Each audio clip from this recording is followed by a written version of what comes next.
The main suspect in the death of social media influencer Anika Slikiana Townsend has been charged with murder.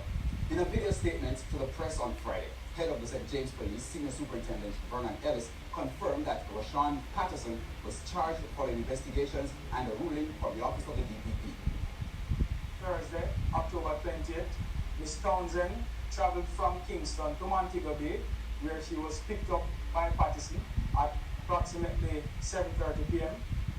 During the course of the evening, they visited a restaurant in Hanover and a guest house in St. James.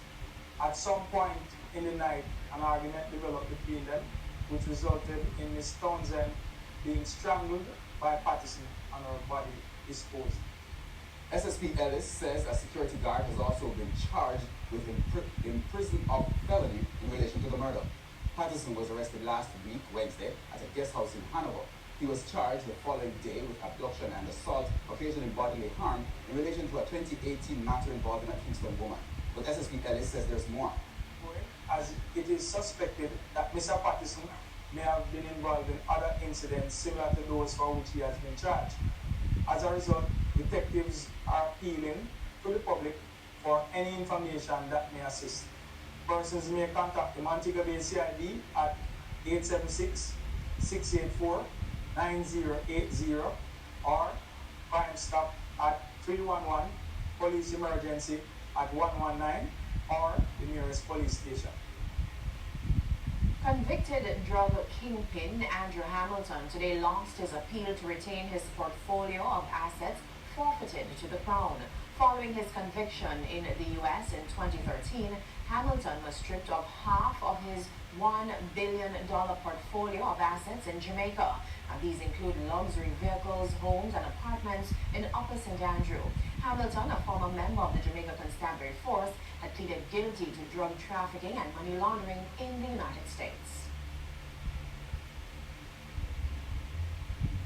The police say speeding was a factor in this morning's deadly crash, which claimed the life of 2 members of the Jamaica Defense Force along Old Hope Road in St. Andrew. 2 other soldiers were injured in the crash. One is said to be in hospital battling for his life. Felicia Williams has that report.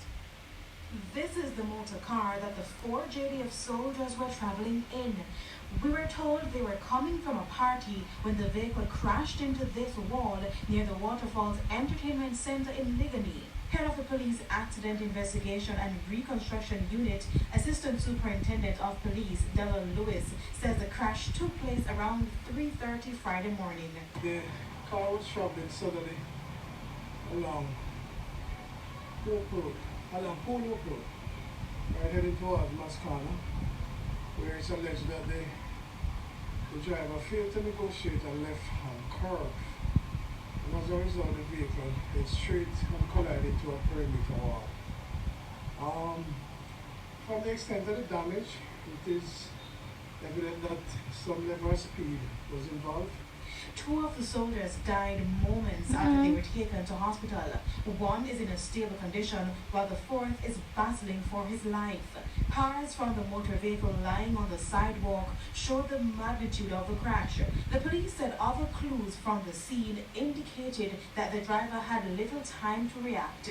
Based on the absence of certain critical evidence on the road surface in terms of braking, or tire yaw marks and scuff marks, such like that, it is evidence from the initial stage that there was not much reaction that had taken place in terms of trying to maneuver around a curve or to make some adjustment as it relates to the speed at which the vehicle was traveling.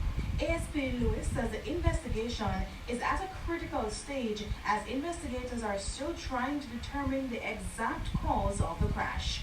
Right here in my hand is the damage event data recorder, which we call the black box.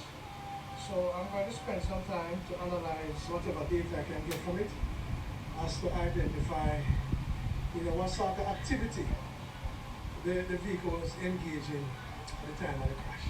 Kelisha Williams, TVJ News. Now over in St. Anne, a woman is dead following a 2-vehicle crash along the Landover Main Road. According to reports, sometime before 6 a.m., a tractor-trailer traveling towards Montego Bay and a Toyota Roxy traveling in the opposite direction collided. deceased woman has been identified as 21-year-old Keisha Daly of a Sandy Bay, Hanover address. She was a passenger in the Toyota Roxy. The driver is said to be in stable condition in hospital, while the driver of the trailer was not hurt. And still in St. Anne, the National Environment and Planning Agency, NEPA, has extended the 7-day notice it issued for rafting on the White River on October 25 to November 30. This after an attorney of the rafting company issued stop orders until its operators are certified to work. But as Krista Campbell reports, the raft captains who were served warning notices to also get certified say they may still need more time based on NEPA's requirements. Work never stopped for raft captains on the White River in St. Anne since the National Environment and Planning Agency, NEPA, served 51 of them warning notices to get registered to operate. We're going to do the class, and we have a certificate. Yeah. So we can eligible to work. Not everybody is still has still. So some people have it, but we try to deal with it, you know. So we still have work with them. Yeah? The notices were served on October 25 this year and became effective the following day. The only individual served a seal order was the company, Rafting and Jamaica Limited, in its own legal persona. And so the rafters were just warned to comply, not to stop working.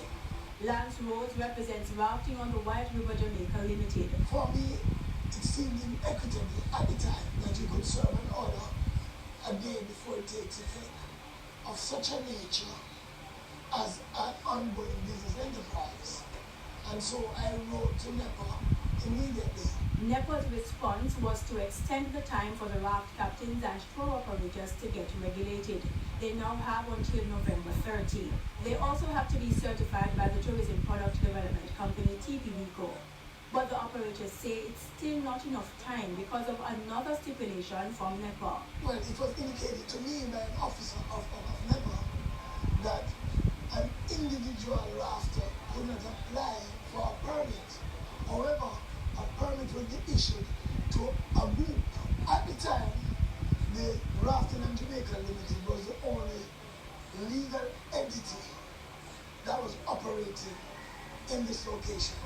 And so they indicated to me that the company can apply for the permit and then everyone else fall under that permit. They could either be an employee of the company or they could be a sub-licensee or a sub-permit holder, which I think is workable either way, as long as they're still able to make a living.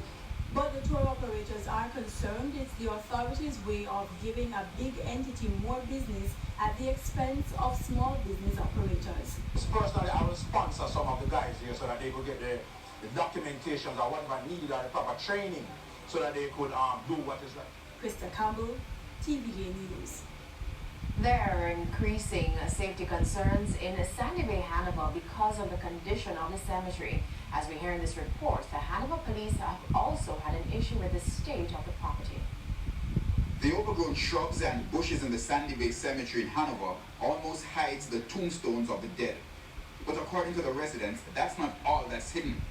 They say it's also a cover for criminals. People get raped on our well. Them just get raped in there. Yeah? When they pull them from the road, can over there want to call their handbag. Yeah, school people have to come after the lane 5:30 morning time to go school. And the building cemetery was bush up, we cannot allow them alone to come out.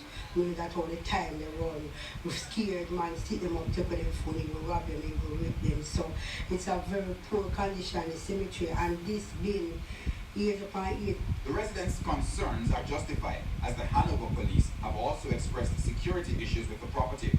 After searching a section of the property on October 30, the police reportedly found a 9mm pistol with a magazine containing 7 9mm cartridges. Community members say the cemetery was last cleaned more than a year ago. Not only is it now unrecognizable, but the source of their greatest fears. We're scared. You understand? We're scared. Not for we the old people, because we can't, they won't say we don't live a life. But the little schoolers, they want to come off